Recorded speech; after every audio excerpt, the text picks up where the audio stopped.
특별히 오늘은 기도부에 또 요청이 있어서 기도 세미나를 겸하여 진행하게 되는데, 그래서 우리 오늘 옆에 계신 분에게 이렇게 인사하고 시작합시다. 그 인사가 되게 담백하면서 큰 의미를 담고 있으면서 유치한데요. 이겁니다. 기도합시다. 네. 네, 옆 사람에게 기도합시다. 왜냐하면 여러분 잘 생각해 보면요, 교회에서는 꾸준히 매번 반복해서 요구하고 가르치는 게 있어요. 그게 너무 당연한 것이죠. 근데 생각해 보면 굉장히 당연한 거를 우리가 제대로 안 하고 있는 경우가 많은데, 개인 기도가 특별히 그러하지 않나 싶습니다. 남는 시간에 기도할지는 모르지만 구분하여 기도하는 거에 굉장히 낯설고, 기도를 한다 해도 위급한 순간 이외에 평상시에 어떻게 기도를 하는가라고 했을 때 우리가 정말 기도 생활에 대해서 되게 간과하고 있는 게 많구나라는 생각이 들게 되죠. 그러한 점에서 우리가 어떤 부분을 좀 보충해 나갈 것인가, 인지해야 될 건가, 오늘 말씀을 통해서 보도록 하겠습니다. 마태복음 6장 11절 말씀 우리 다 함께 읽도록 하겠습니다. 시작. 오늘 우리에게 일용할 양식을 주시옵고. 아멘. 기도 세미나라 하여서 별도의 말씀을 준비할까 했는데 마침 주기도 강해 중이었고, 제가 만약에 따로 준비했어도 이 내용으로 했을 것 같아요. 그래서 마침 이 맥락이 굉장히 잘 맞아 떨어졌고, 그리고 주기도에서는 한 번에 말하자면 전환이 일어나는 타이밍입니다. 어떤 점에서 그러냐면, 하늘에 계신 우리 아버지 나라가 임하시오며 하늘의 것을 계속 쳐다보고 있었죠. 근데 바로 그 시선이 오늘 우리에게 일용할 양식으로 뚝 떨어집니다. 근데 그것이 격화되는 것이 아니라 우리의 삶의 영역으로 넘어왔을 때 그 하나님을 바라보았던 기도가 어떻게 유효하고 어떠한 연결성이 있는가를 너무나 잘 설명해 주는 이음새이기 때문에 기도 세미나와도 너무 잘 맞아떨어져서 그대로 마태복음 강해를 하게 되었습니다. 그러니까 여러분들이 오해하지 마셔야 될 게, 우리 목사님이 따로 말씀 준비하기 귀찮아가지고 그대로 하는 거는 절대 아니다. 맥락이 맞았다. 준비하는 건 똑같다. 아셔야 됩니다. 하나 광고 말씀을 먼저 드리면, 오늘 좀 전반적인 의미에서의 기도에 대한 시야를 띄워 드릴 겁니다. 내일 세미나가 이어지는데, 내일은 6시 30분, 장소는 똑같습니다. 이 자리에서 수요 기도회보다는 1시간 일찍 시작이 되는데, 뜨거운 찬양을 함께 할 겁니다. 그래서 우리가 이어지는 세미나에서 여러분께서 좀 함께 하셨으면 좋을 게, 찬양은 찬양 자체로서 온전히 우리가 하나님께 드리는 것입니다. 찬양은 무엇을 하기 위해 준비하거나 예열하는 게 아니고 그 자체로 온전한 순간입니다. 그래서 이 찬양의 시간을 귀히 여기시면 좋겠고, 내일은 2가지 강의가 연이어 진행이 됩니다. 첫 번째는 이경동 목사님께서 가정과 다음 세대를 위해서도 필요한 기도, 그러니까 기도가 얼마나 참 전 세대에게 좀 자세히 필요한 것인가, 그리고 2번째 강의에서 기도의 협력이 교회에 필요한 이유에 대해서 여러분과 좀 나누고자 합니다. 그래서 좀 실질적인 면으로도 여러분이 기도하면서 오히려 시험에 들거나 기도할 때 참 기도할 환경이 주어지지 않죠. 그런 거 참 억울할 때가 있습니다. 아니, 하나님께 충성하겠다고 나왔는데 이렇게 환경을 안 주시면 어떡합니까? 여러 가지 마음의 생채기가 날 수 있는데, 그러한 실질적인 부분에 대해서 또 내일 다루어 보는 시간을 갖도록 하겠습니다. 내일 나 같으면 오겠다. 네. 혼잣말이었는데 들리셨나요? 제가 무심코 마음에 있는 말을 밖으로 꺼냈습니다. 그런 가운데 오늘 이 구절, 오늘 우리에게 일용할 양식을 주시옵고를 좀 면밀히 살펴보도록 하겠는데, 우리가 이미 배워왔던 것 중에서 몇 가지를 좀 정리하고 넘어갈 필요가 있습니다. 여러분, 하나님께서는 구약시대 때 이스라엘에게 십계명을 주시면서 안식일에 일을 하지 말라는 명령을 주시죠. 안식일을 지키라라는 명령 중에 아무 일도 하지 말라라는 게 결부되어 나옵니다. 근데 언젠가 한번 말씀드렸지만 그것은 무노동을 얘기하는 게 아니라 그랬습니다. 그것은 무노동을 얘기하는 것이 아니라 우리의 모든 행동이 누구에게 집중되고 있느냐를 다시 한번 체크하자라는 의미였던 것이죠. 그래서 무노동을 의미하는 것이 아니라, 사실 효율적인 면이나 우리 삶의 가치를 보면 하루라도 더 일을 해서 뭐라도 만들어 놓는 게 내 삶을 보장할 것 같죠. 그리고 우린 그렇게 불안하고 그렇게 조급함이 날 때가 실제로 많습니다. 그런데 하루 일을 정지하라? 능률과 효율적인 면에서는 효율이 떨어지죠. 그래서 하나님이 말씀하시는 게 무엇입니까? 그래서 우리 인생이 우리의 일에 달려있지 않음을 너희가 알아야 된다. 그 모든 순간과 인생이 이루어지는 것이 얼마나 하나님께 달려있는지를 신뢰하며 아는 것, 온전히 일을 중지하고 하나님께 딱 나서가는 시간을 갖는 것이죠. 그래서 우리는 명확히 하는 겁니다.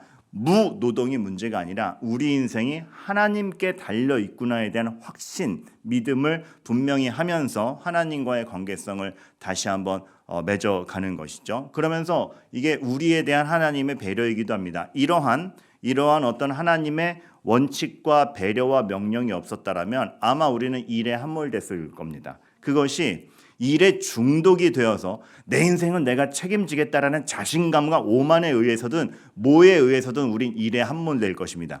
반대로 초조함에 의해서도 이거 안 하면 나 내일 큰일 나. 어떤 모든 하나님 아닌 것에 휘둘리는 내가 그것에 함몰되지 않고 인생이 정말 하나님 앞에 있구나를 확인시켜주는 것, 잠시 중단하고 안식일을 거룩히 지키라라는 말씀이 되는 것이죠. 예수 그리스도가 오신 이후에 이 안식일은 주일이 됩니다. 예수 그리스도의 부활의 날로 주일의 예배의 날로 바뀌죠. 주일은 명백한 하나님의 예수 그리스도 안에서 이루어진 일이죠. 구약의 어떤 율법들이 폐기가 되고 그리스도의 부활의 날이 주일의 예배로 바뀐 것은 이미 바울 사도가 처음에 안식일에 모이고 있던 사람들을 위해서 안식일의 회당에 갔지만 그 의미를 가르치면서 안식 후 첫날 모여가는 걸 우리가 후의 증거로 보게 되고 고린도 교회를 찾아갈 때에도 헌금을 걷어서 모여서 만나는 날을 일주일의 첫째 날, 즉 안식 후 첫날 지금의 주일이라고 얘기를 하고 있고 그 주일이라는 표현 자체도 요한 사도가 이미 그 인생의 말년에 교회로서 주일을 지키는 예배의 날을 기념하면서 주님의 날이라는 명명을 했기 때문에 쓰는 것이죠.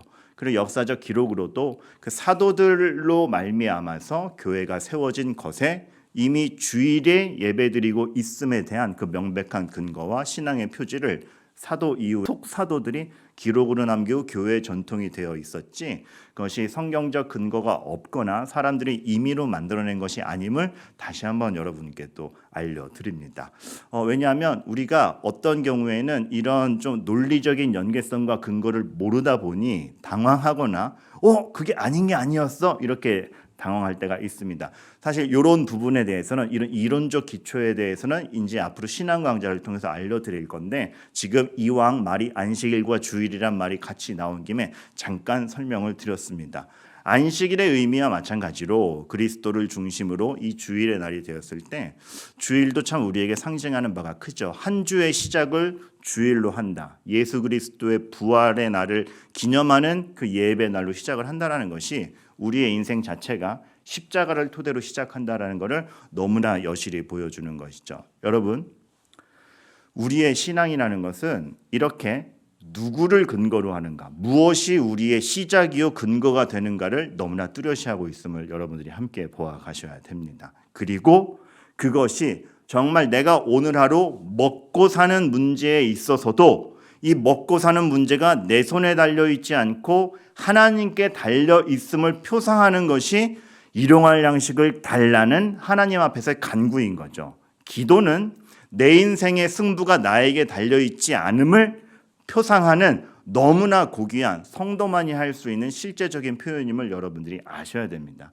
역사적으로도 우리가 지난번에 살펴봤을 때 사람이 떡으로만 살 것 아니요 하나님의 이름으로 나오는 말씀으로 살 것이라 라는 그 신명기의 말씀을 인용하며 예수님의 첫 번째 시험도 치르셨죠. 그만큼 이 말씀은 굉장히 핵심적인 건데 사람이 떡으로만 살 것 아니요 라는 그 모세의 첫 번째 신명기 말씀이 나올 때 참 신기한 게 40년 동안 하나님한테 하루도 빠짐없이 만나라는 떡을 얻어먹고 난 다음에 얘기였습니다. 무엇을 얘기하냐면 모세가 얘기하고자 하는 건 이거였죠. 40년 동안 매일 아침 하나님이 신실하게 만나를 내려주시니 우리에게 먹을 걱정이 없었다. 그런데 40년 뒤의 결과가 떡이 충족된다고 타락하지 않는 인생이 아니구나를 본 거죠. 그래서 더 필요한 게 무엇이다? 하나님이 필요하다. 그래서 떡이 필요 없다라는 게 아니라 떡을 주시는 하나님을 보는 것이 우리에게 너무나 중요한 것 아닌가. 그것이 모세의 유언 중에 하나였고, 그래서 오늘 여러분들에게 이런 의미에서 우리가 보고자 하는 것도 양식을 구하는데 생필품을 구하는 것이 아니라 그 양식을 주시는 이가 누구이며 우리 인생이 누구에게 달려 있는가를 아는 사람만이 이 기도를 할 수 있다는 것이죠. 단지 양식이 갈급하고 배고프고 먹을 거 달라라는 물질에 창념해서가 아니라 그 양식을 주실 수 있고 내 인생을 책임지는 이가 하나님인 줄 알기 때문에 할 수 있는 간구. 그러니까 여러분 신방 가면 그런 얘기들 많이 하세요. 목사님 나 정말 나 치사해서 이런 거 기도하고 있는 거 창피해서 못 말씀드리겠어요. 치사하지 않아. 여러분의 그 다급한 거 정말 이거 거룩한 것도 아니고 나 이거 목사님 기도 제목으로 내놓기 너무 민망한데 이런 것들. 근데 그것을 하나님께 아뢰 수 있다라는 것이죠. 왜? 그것을 책임지시는 분이 하나님인 줄 안다면 거의 단순히 물질도 얻겠다라는 마음이 아니라 그것마저도 하나님께 달려있다라는 걸 확신한다라면 하나님 그 기도 유치하게 받지 않으십니다. 여러분 우리의 기도라는 것이 하나님을 아버지라 여기는 그 정직함 속에서의 탄원이어야지. 그래서 여러분께 부탁드리기로는 기도할 때 너무 멋있게 하려고 그러지 마세요. 말을 멋있게 만들려고 그러지 마세요. 아버지께 신뢰함으로 하고 있는가, 그게 중요합니다. 너무나 감사한 건 바로 이 앞구절까지만 해도 하나님의 나라와 거룩과 아버지의 뜻이 이 땅에 펼쳐지를 강구하는 그 거룩한 문제에서 단숨에 양식을 구하는 이 기도를 예수님께서 허락하시는 걸 볼 때에 하나님은 우리의 양식 문제를 사소하게 취급하지 않으십니다. 하나님이 여러분의 이 땅에서의 삶, 여러분의 어떤 분투 그런 거 아신다라는 것이고 귀하고 그러한 삶을 살아내는 너희들 내가 아낀다. 그래서 그 기도를 듣고 동행하겠다라는 하나님의 마음도 들어가 있음을 여러분들이 아셔야 됩니다. 그래서 이왕 기도부로 말미암은 기도 세미나니 말씀을 드리자면 저에게 이렇게 문의하시는 분도 있어요. 목사님 나 이런 옹졸한 기도 제목도 기도부에 부탁해도 돼요? 기도 제목은 하나님께 의존하려는 마음만 있다라면 옹졸한 거는 없습니다. 오히려 그 작은 것까지도 하나님께 달려있다라고 생각하시고 교회 형제 자매에게 내놓을 수 있는 마음이 귀한 것입니다. 아시겠죠? 기도란 그런 것입니다. 그리고 오늘 표현에서 정말 곱씹으면 곱씹을수록 정말 기도가 압축적으로 너무 대단한 걸 가르치고 있다라고 생각되는 것 중에 하나가 일용할 양식입니다. 일용할 양식입니다. 그날 하루. 그러니까 주님께서 기도를 가르쳐 주실 때 이왕 전능하신 하나님께 구하는 건데 1년치 이렇게 구하지 않습니다. 일용할 양식을 구합니다. 왜요? 내가 우리 개념에서는 이게 쌓아놓으면은 이제 넉넉하다 안심할 것 같죠. 그런데 그 쌓이는 게 우리 삶을 보장하지 않는다라는 것이죠. 문제는 많이 쌓아놓고 이제 이만큼 내가 재력과 모든 게 준비됐으니까 내 삶은 폈어. 이것이 아니라 매일매일 하나님의 보살핌을 찾으러 가는 것이 훨씬 중요하다는 것이죠. 내가 보장하여 쌓아놓는 것보다 하나님의 보살핌을 기대하는 것이 훨씬 크다라는 것입니다. 그래서 매일 일용할 양식을 구하러 나갑니다. 만나야기가 나와서 말씀인데 하나님께서 그걸 훈련시키셨죠. 하루 분량만. 다음 날엔 또 하나님이 내려주실 줄 알고 그 다음 날엔 그것까지. 우리의 삶을 뭘 쟁겨놓아서 성공하는 삶이 아니라 잠깐 오해하지 마셔야 될 거. 목사님 저축도 하지 말아요. 그런 개념이 아니라 여러분의 성실을 다하시고 여러분들이 하실 수 있는 것들 해 나가십시오. 그러나 그것이 여러분의 삶을 보장하는 것은 아니며 그것이 욕심으로 이루어지지 않는 가운데 하나님만이 여러분의 진정한 틀이다라는 걸 늘 확신하시라는 말입니다. 그래서 우리는 매일 엎드려지는 애통과 갈급함의 마음을 지니고 있는 게 일용할 것을 구하는 거죠. 오늘도 나는 내가 무엇을 가졌든 못 가졌든 오늘 내 컨디션이 좋든 나쁘든 나는 오늘 하나님께 일용할 것을 구해야 되는 하나님 앞에 갈급한 자입니다. 그거에 대한 표현, 일용할 양식입니다. 여러분, 하나님의 은혜가 필요 없는 하루는 없습니다. 우리는 내가 뭐만 좀 돼 있으면 오늘은 좀 자신만만한 날이 있죠. 여러분 절대 안 그렇습니다. 하나님의 은혜가 필요 없는 하루는 없습니다. 다윗이 타락한 날, 살인하고 간음을 저지른 그날, 다윗에게 있어서는 은혜가 필요 없을 것만 같은 대단한 하루였습니다. 왕국은 완성됐습니다. 군인들은 자기 말이면 자기가 나갈 필요도 없습니다. 옛날처럼 나가라 그러면 대신 나가 싸워주는 충성된 장군들이 있습니다. 외국에서 막 이스라엘의 위세에 와 이스라엘이 이렇게 크다니 놀랄 때 이스라엘은 왕이었습니다. 다윗이 축적한 걸로만 보면 은혜가 필요 없을 것 같은 하루였죠. 그때 다윗이 은혜를 구하지 않고 동굴 속에서도 사울을 살리며 기도하던 다윗이 하나님의 은혜 바깥에 있으니까 당장 살인자가 되고 간음자가 됩니다. 우리를 보장하는 것이 무엇인가? 하나님의 은혜가 필요 없는 하루는 없는데 우리는 너무나도 쉽게 내 컨디션에 근거해서 그날의 자신만만함을 결정하죠. 그렇지 않다라는 거. 그리고 여러분 그렇게 하나님께서는 일용할 양식을 구하는 매일매일 하루를 이끌고 계십니다. 근데 그걸 알 때 우리는 너무 볼거리만 추구하는 것 아닌가. 그러니까 하나님께서는 이미 우리를 매일매일 이끌고 계시고 자신께서 말씀하신 대로 악인에게도 이미 비를 내리고 있으면서 이 세상을 유지해 가시지 않습니까? 이미 여러분이 눈 떴는데 해가 떴다? 하나님이 그 해를 붙잡고 있다라는 그 감격이 있어야 됩니다. 제가 지난주에 제자 훈련하면서 하나 마음에 확 박혔던 거 간증문 중에 하나가 예수님을 만난 뒤로 길거리를 나왔는데 이 나무가 하나님이 만드신 거구나. 나무를 보고 사람도 아니야. 나무를 보고 감동을 하는. 그러니까 사실 그렇죠. 이 나무가 어떻게 있을 수 있는가? 사실 하나님이 지금 굉장히 운영하고 계시고 그 매일매일을 이끌고 계시는데 우리에게 있어서 신앙이란 믿음이란 기도란 뭔가 볼거리가 생겨야 하나님이 일하고 있는 줄 알죠. 바다가 갈라지고 안전뱅이가 일어나고 그러한 말하자면 볼거리가 있을 때에만 하나님이 일하신다라고 착각하는데 그렇지 않다라는 겁니다. 이미 일용할 것을 매일매일 이끌고 계시는 하나님에 대해서 확신하는 자들이 그 신뢰감을 갖고 볼거리를 찾아서가 아니라 해가시는 것이죠. 여러분 그 연애할 때 많은 청년들이 이제 내 애인에게 나의 사랑하는 사람이 어떤 이벤트를 할까를 굉장히 고민하는 모습을 많이 봅니다. 그런데 여러분 이벤트가 있으면 좋죠. 이벤트가 있어서 사랑을 한 번 더 확인을 하죠. 하지만 이벤트가 오기까지 그 두 사람의 사랑을 확인해 준 건 이벤트 없던 매일매일입니다.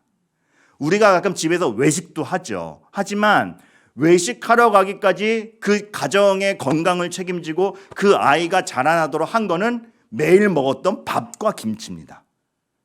외식도 김치찌개로 하면 어쩔 수 없지만 매일매일이 우리를 만들고 있죠. 그런데 우리는 하나님께서 만드시는 걸 못 보고 외식 안 해요. 이벤트 없어요만 따지는데 일용할 양식을 구한다는 건 그런 의미가 아닙니다. 누군지 아세요? 여러분 이분이 되게 유명한 분인데 정작 이분 얼굴을 아시는 분은 적어요. 힌트 드립니다. 피시예요. 그래 피카소예요. 네. 피카소 이게 이상한 그림만 봤지 실물은 잘 모르시죠. 피카소인데 피카소가 한 30대 때쯤 한 사람이 이제 그때 막 유명해질 무렵이에요. 피카소한테 와가지고 그림 청탁을 했어. 비싼 값을 지불했더니 그림 한 장 그려달라. 그랬더니 피카소가 되게 바쁜 와중이었는데 바로 그려줄 테니까 기다리라고. 그래서 30초 만에 쓱쓱쓱 기다려서 탁 줍니다. 그 30분 만에 30초 만에 그림 하나를 할 수 있는 그 일필휘지. 그것도 사실 대단한 거죠. 근데 그림 받은 사람이 뭐야 이거 너무 대단한 거 기대했는데 30초 만에 그런 그림 이거 성의 없어서 어떻게 받아가요라고 했더니 피카소가 대답한 유명한 일화가 있죠. 30초? 아니 30년 30초. 저는 설교 준비하면서 여기서 가 나올 줄 알았어요. 근데 이렇게 고요할 줄은 몰랐어요. 그러니까 그 30초의 일필휘지를 할 수 있을 만큼 역량이 쌓여온 30년. 그래서 그건 단지 30초의 작품이 아니라 30년을 살아온 피카소가 30초 동안 내두른 것이기 때문에 그 한 장이 쫙 나오기 위해서 투여된 시간 30년 30초라는 거죠. 하나님의 역사도 그래요. 우리는 그 단발성의 뭐 화끈한 걸 보고 싶어 하는데 이미 쌓여 있고 있는 것입니다. 그것이 바로 일용할 양식을 주시옵고라는 우리의 간구 속에서 우리가 하나님 앞에 확인해야 되는 바이고, 하나님은 실제로 그렇게 하셨고, 그리고 우리의 삶이 이어지고 있는 것입니다. 그리고 여러분, 무의식 중에 제가 오늘 굉장히 많이 한 말이기도 한데요, 이 주기도가 참 주옥 같은 게, 이 단어가 너무 주옥 같아요. 우리에게 하늘에 계신 나의 아버지라고 가르치지 않으셨습니다. 하늘에 계신 우리 아버지. 여러분, 기도란 그런 것입니다. 기도란 단지 내 개인의 이기심으로 내 것만 구하는 것이 절대 아니고, 이미 우리가 기도할 때는 우리라 명명할 수 있는 형제자매가 있는 겁니다. 우리가 함께 아버지라 부를 수 있는 그 하나님이 있는 것이고, 우리가 그 하나님을 아버지라 부를 수 있게 되기까지 예수 그리스도의 구원 사역이 있었던 것이고, 우리에겐 그거에 대한 동일한 나뉘지 않는 고백이 있기 때문에 우리가 우리일 수 있는 것이고, 그렇게 함께 모인 이들이 예수 그리스도의 이름에 의지하여 기도하는 것이니, 나만을 위한 기도가 아니고 우리에게 일용할 양식을 주시옵소서라는 이웃에 대한 사랑의 관점이 늘 있는 것입니다. 내 것만 간구하기에 바쁜 게 아니라 누군가의 기도 제목에 대해서 우리가 늘 관심을 기울여야 되는 이유, 하나님께서는 우리를 우리로 묶으셨기 때문에 그렇습니다. 믿음으로 우리는 그리스도 안에서 한 몸이기 때문에 그렇습니다. 참 대단한 기도 아닙니까? 이미 우리에게 일용할 양식을 달라고 기도했을 때 나뿐만 아니라 내 옆에 있는 이들의 핍절함도 해결되기를 바라는 마음이고, 그 모든 이들의 핍절함이 공급되기 위해서는 농사짓는 누군가의 농사가 잘 되어야 하며, 그 사람의 농사가 잘 되게 하기 위하여서 하나님이 비를 내려주시고 그 농사에 씨앗을 제공하는 사람들이 씨앗을 성실히 뿌리고, 이 모든 것이 단호가 있는 거 아닙니까? 그러니 오늘 우리에게 일용할 양식을 주시옵고라는 기도 안에는 하나님의 역사와 하나님이 우리를 붙들고 계심과 하나님의 교회를 어떻게 생각해야 되는가의 신앙 고백이 다 들어가 있는 것입니다. 이 기도를 할 수 있다라는 건 우리는 하나님의 역사를 간과할 수 없고, 하나님의 교회를 사랑하지 않을 수 없고, 교회가 무엇으로 모였는가, 도대체 우리가 우리됨이 무엇인가, 믿음을 가졌다라는 것이 무엇인가를 이미 명확히 하고 있다라는 것을 우리가 보게 되는 것이죠. 그래서 기도를 하는 건 그러한 하나님에 대한 시각과 이웃에 대한 사랑과 우리 믿음에 대한 분별과 지각이 있는 것이죠. 그래서 틈새를 막는 것입니다. 어떤 틈새? 악이 들어올 틈새. 교회가 망하고 서로 간의 신뢰를 잃고 어그러지는 모양들을 보면 큰 사건으로 이루어지는 경우는 대놓고 하는 부정부패 외에는 없습니다. 사실 교회가 흐트러지고 망가지는 거 보면, 그리고 여러 가지 상황들을 보면 아주 작은 틈새, 아주 작은 오해로 어그러져 갑니다. 그때 서로 간의 사랑을 놓치고 분별을 놓치고 지각을 놓치고 서로가 하나님의 시선으로 서로를 바라보는 걸 놓칩니다. 지적받을 사람이란 없습니다. 품어주는 사람이 없을 뿐입니다. 이 말이 이해가 되세요? 하나님은 우리가 아직 죄인 되었을 때에 우리에게 오셔서 죄를 치우시고 그 죄를 치우기 위해 본인이 죽으시고 우리를 붙잡아다 하나님의 자녀로 만드신 분입니다. 그런데 우리는 그 은혜를 입고 서로 간에 지적질을 한다? 말이 안 되는 것이죠. 교회는 죄가 문제이지 사람이 문제가 아니라는 것. 물론 사람이 믿음을 가져야 되며 하나님 앞에 거룩히 서려고 해야 되며 사람의 성장이 있어야 됩니다. 그러나 그 전에 우리가 죄를 거두어내고 정말 하나님의 역사와 하나님의 교회가 숨과 그 믿음과 분별과 지각을 가지고 서 있는가, 그거 안 돼 있을 때 사탄은 정말 교묘하게 그 작은 틈바구니 가지고 들어와서 우리를 들쑤셔 놓습니다. 한 번은 저에 대한 어떤 굉장히 잘 지내던 동료들이 저를 단체로 반목하게 된 케이스가 있습니다. 나중에 얘기를 해보니까 진짜 작은 오해가 불거져서 한 사람에 대한 반목으로까지 가는 거를 굉장히, 그 반목이 한 번 이루어지면 그 다음부터 모함과 오해와 흘겨보는 건 우습습니다. 근데 여러분, 그 틈새를 막을 수 있는 건 기도입니다. 그리고 그 기도가 이러한 하나님에 대한 믿음을 토대로 한다라는 거 우리가 너무나 잘 알아야 되는 것이죠. 그래서 여러분들 우리가 기도할 때 우리가 늘 관심을 기울이는 건 기도 응답이죠. 그래서 내가 기도를 잘했느냐 못했느냐에 대한 기준이 늘 기도 응답으로 체크가 돼요. 나쁘다는 거 아닙니다. 근데 여러분께 오늘 제가 좀 말씀드리고 싶은 거는 기도 응답이 문제가 아니라 기도하는 이가 얼마나 부요해지는지를 보는 게 기도의 실제 능력이라는 걸 아시기를 바랍니다. 청년부 수련회 갔다가 질문을 받았어요. 목사님, 배우자를 위한 기도 언제부터 하셨어요? 배우자 기도를 어떻게 해야 돼요? 근데 이제 벌써 여러 가지 얘기를 나눌 때 그 오해를 우리가 풀었죠. 배우자 기도를 하면 그런 사람은 짠 나타난다에 초점이 있지 않다. 배우자 기도를 하니 하나님께서 이성을 바라보는 관점을 뭘 요구하시는지를 생각하게 되죠. 분별이 생기죠. 그러한 배우자 상이 있다라면 그 사람을 만나기 위한 나의 절제와 나의 발전이 생기죠. 그리고 하나님이 원하시는 것이 무엇인가를 끊임없이 생각하게 되죠. 기도를 하면 그 효용성은 짠 응답이 아니라 기도하는 이가 부요해진다라는 거. 어떻게? 하나님의 시각과 분별과 지각을 갖고 사탄의 틈새를 막을 수 있는 부요함이 생긴다는 거. 여기 우리 기도에 참 효용성이 있습니다. 그러니 여러분 기도부가 움직이고 여러분들이 기도 부탁을 하는 거 우리에게 일용할 양식을 주시옵고라고 기도하는 우리들인데 마땅히 서로에게 부탁할 수 있죠. 그리고 기도했을 때 우리에겐 분별이 생기고 하나님이 어떻게 역사해 갈지에 대한 지각이 생기고 그 기도 응답이 원하는 대로 됐네 이 정도 차원이 아니라 우리가 함께 기도해서 얼마나 부요해졌는가. 그래서 이런 일이 있을 수 있는 거죠. 이렇게 기도했는데 그대로 되지 않았을 때에 서로 간에 넉넉히 위로할 수 있는 부요함이 우리에게 있는 걸 알고 이 땅에서 우리 맘대로 이루어지지 않는 것이 우리를 꺾을 수 없구나라는 훨씬 더 큰 가치를 알아가는 것도 있는 것입니다.